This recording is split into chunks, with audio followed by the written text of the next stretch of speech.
हाल ही में यूजीसी विश्वविद्यालय अनुदान आयोग ने उच्च शिक्षण संस्थानों में भेदभाव रोकने के लिए promotion of equity in higher education institutions regulations 2026 समानता संवर्धन विनियम जारी किए हैं। कुछ लोग या समूह इन नए कड़े नियमों का विरोध कर रहे हैं, तर्क देकर कि इनका दुरुपयोग हो सकता है या ये सामान्य वर्ग के खिलाफ हैं।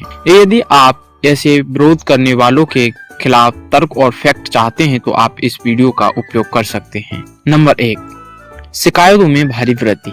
आंकड़े झूठ नहीं बोलते। विरोध करने वालों को यह समझना चाहिए कि ये नियम हवा में नहीं बनाए गए।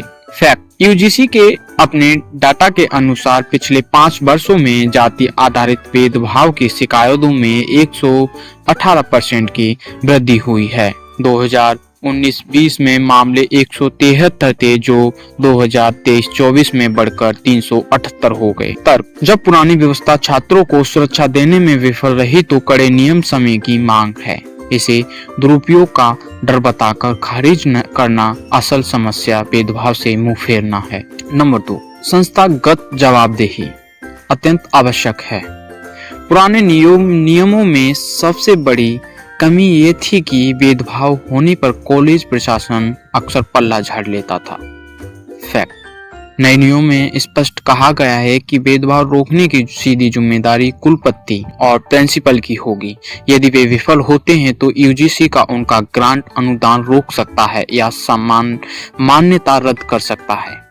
तर्क, जो लोग इसका विरोध कर रहे हैं वे शायद जानते हैं कि प्रशासन की जवाबदेही तय न हो। एक सुरक्षित कैंपस के लिए प्रशासन का जिम्मेदार होना अनिवार्य है। नंबर 3, यह विशेष अधिकार नहीं संवैधानिक सुरक्षा है।